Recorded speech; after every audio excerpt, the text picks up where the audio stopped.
Good morning বন্ধুসকল। আজি গাঁৱৰ পৰা অনা লোকেল লাও, গৰু গোবৰেদি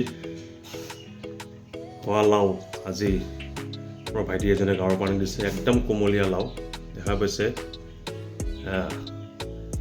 আজি এই লাওটো আপোনাৰ কাটিম আৰু লাওৱেদি আজি ধুনীয়াকৈ, আজি মঙলবাৰ যিহেতু ভেজ, লাওৱেদি ভাত খাম। লাও, তাৰ পৰা আপোনাৰ লাই শাকৰ ভাজি আৰু বেগন ভাতা। আজি এই তিনিটা ব্যঞ্জন প্ৰস্তুত হ'ব, লগতে দালিৰ লগত কবিতা। তো গতিকে লাও কাটিংটো চাব। মই নিজে কাটিম আজি লাও। এটা ৰাতিপুৱা ভালো লাগে আৰু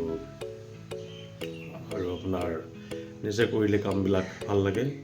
গতিকে অভ্যাস এটা কৰি আছোঁ, ঘৰতো কাম কৰা আৰু মিছেছকো সহযোগ কৰা কামত। আৰম্ভ কৰোঁ কাটিংটো।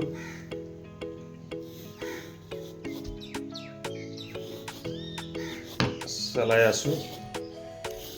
লাও চেলাবলৈ এইটো চাকুটো ব্যৱহাৰ কৰিব লাগিব, সহজ হয় তেতিয়া চেলাবলৈ।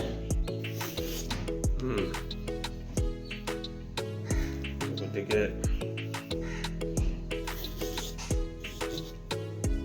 একদম কোমল লাও,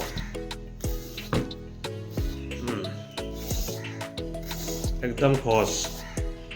মানুহে চাকু বা কটাৰী লয় চেলাবলৈ, কিন্তু সেইটো দি হ'লে অলপ অসুবিধা হয়। এইটো দি হ'লে টানি দিলেই হ'ল, একদম ডাইৰেক্টলি দেখাই পাইছে। এইটো চাওক, চিধা, একদম টাইমে নালাগে। এয়া মোটামুটি শেষে 15-20 ছেকেণ্ডতে। গৰম পানী খাই আছোঁ লগত। গৰম পানী ৰাতিপুৱা খাওঁ 2-3 গিলাচমান। চবেই খাব, সকলোকে গৰম পানী খাব নেমুৰ লগত।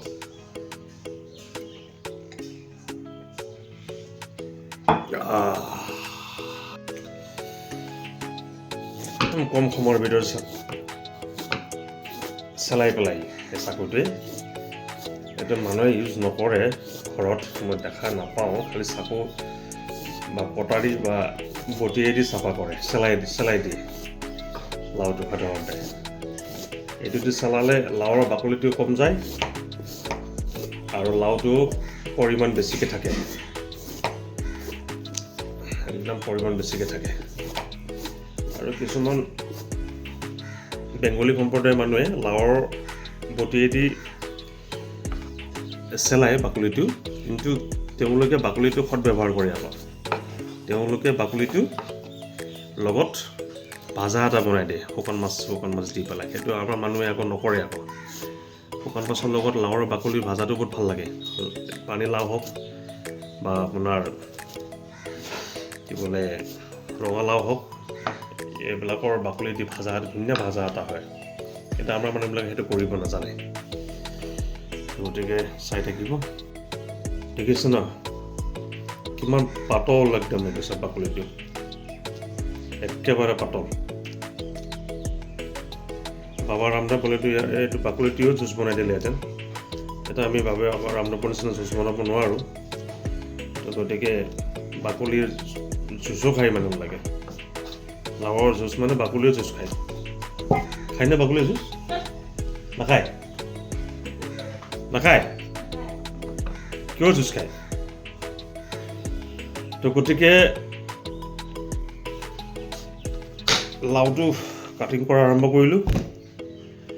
একচুৱেলি লাও যিমানে কোমলীয়া নহওক কিয়, ঘৰত আনি পেলাই যদি আপুনি 2 বা 3 দিন ৰাখি দিয়ে, লাও আকৌ পুৰঠ হ'ব, কিন্তু ভিতৰত গুটি হৈ যাবগৈ।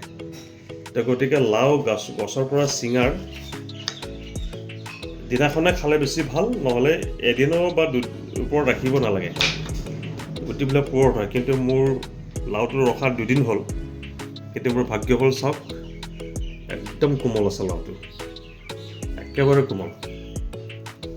কিন্তু সাধাৰণতে কিছুমান লাও, বজাৰত অনা লাওবিলাক আপুনি যদি আনি পেলাই ঘৰত ৰাখি দিয়ে বা 2 দিন একদম কোমল চাই আনিলেও 2 দিন পিছত খাম বুলি যদি ভাবি পেলাই ঘৰত ৰাখি দিয়ে, দুদিন পিছত চাব আপুনি গুটিবিলাক পুৰত হৈ থাকে, লাও হওক জিকা হওক। তো গতিকে সেইটো আৰু ৰাসায়নিক দ্ৰব্য সাৰবিলাক এইবিলাক ব্যৱহাৰ কৰে, সেইটো কাৰণে বজাৰৰ লাওবিলাক সেনেকুৱা হয়। তো এটা খেতি কৰা নিজৰ ঘৰৰ গৰু গোবৰৰ পৰা তৈয়াৰী লাওবিলাক চব্জিবিলাকৰ সোৱাদ আৰু তাৰ গুণগত গুণেই বেলেগ। তো গতিকে আপোনালোকে যিমান পাৰে গাঁৱত যদি মাটি আছে, বাৰী আছে, ঘৰৰ বাৰী যদি আছে, তেনেহ'লে আপোনালোকে নিজে লাও বুলিয়ে নহয়, গোটেই আঞ্জা নিজে খেতি কৰিলে ভাল। বজাৰৰ আঞ্জা খোৱাতকৈ নিজে খেতি কৰি খোৱাটো বেছি ভাল। তো গতিকে আপুনি পৰাপক্ষত খেতি কৰক। গুৱাহাটীতো মানুহবিলাকে আজিকালি বহুতখিনি সৎ ব্যৱহাৰ কৰে ছাতৰ ওপৰত মানুহে আজিকালি গুৱাহাটীত খেতি কৰে, কিন্তু আমি দেখা পাওঁ সাধাৰণতে মানুহবিলাকে কম মানুহবিলাকে খেতি কৰে, ছাদটো এনেই পৰি থাকে। গতিকে পৰাপক্ষত ছাতৰ ব্যৱহাৰ কৰিব। ছাদটো যদি খত ব্যৱহাৰ কৰে আপোনালোকে তাতে ওপৰত টাফত হওক বা মাছৰ যোনটো থাৰ্মকলৰ পেটি পায়, সেই থাৰ্মকলৰ পেটিত হওক বা সৰু সৰু ড্ৰাম হওক, এই ড্ৰামবিলাকত আপোনালোকে ধুনীয়াকৈ খেতি কৰিব পাৰিব। আৰু ধুনীয়াকৈ ছাদৰ ওপৰতে আপুনি খেতি কৰি ধুনীয়াকৈ আপুনি বছৰৰ আঞ্জা আপুনি ঘৰৰ ছাদৰ ওপৰতে বনাব পাৰিব, নিজৰ কাৰণে ৰুব পাৰিব, খাব পাৰিব। তো গতিকে ছাদৰ ব্যৱহাৰ কৰিব। এটা কাটা আৰম্ভ কৰোঁ, ফালিলোঁ লাওটো সৰু সৰুকৈ। এতিয়া চব্জি কাটি আৰম্ভ কৰিলোঁ, লাও কাটিং আৰম্ভ কৰিলোঁ। চাওক, লাওটো একচুৱেলি এই চাইজৰ হ'ব লাগিব, এটা খাই সোৱাদ লাগে। কিন্তু যিকোনো চব্জি আপুনি যদি কাটে এক চাইজৰ হ'ব লাগিব, তেতিয়া কি হ'ব, চব্জিটো সোৱাদ বেছি হ'ব আৰু সিজিব, চব চব্জি বৰাবৰ সিজিব। নহ'লে ডাঙৰ সৰু হ'লে এটা সোনকালে সিজে, এটা অলপ দেৰিকৈ সিজে, গতিকে আধা সিজা হৈ থাকিব। গতিকে আপুনি পৰাপক্ষত চব্জি যিমান এক চাইজৰ কাটে সিমানেই ভাল।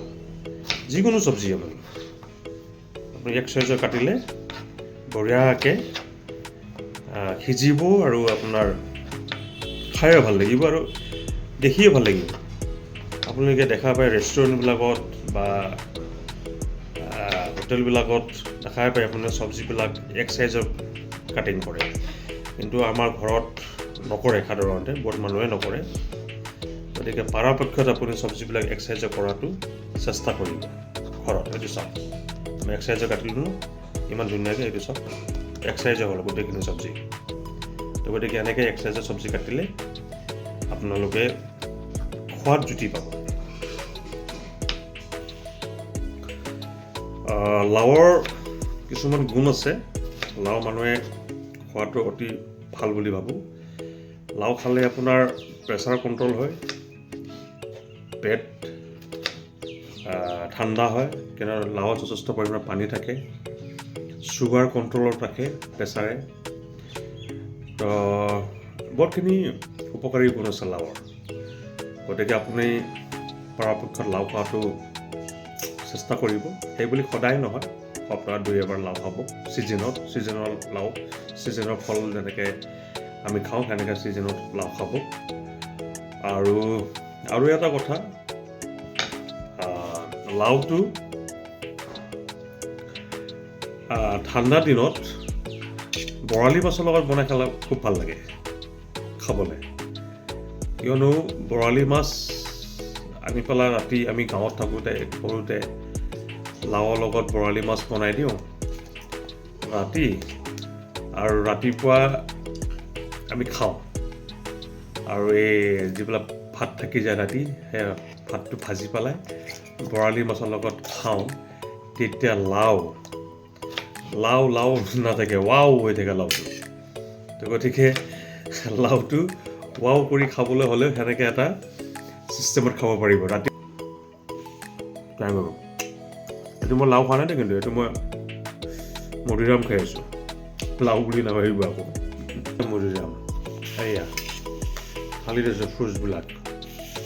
গতিকে এয়া মধুৰিআম। আপোনাৰ আজি আকৌ ৰাতিপুৱা লাও খাইছোঁ বুলি নাভাবিব আকৌ কেঁচা লাও কাটি আছে লাও খাই আছে পাগল বুলি কৈ দিব চাগে আপোনালোকে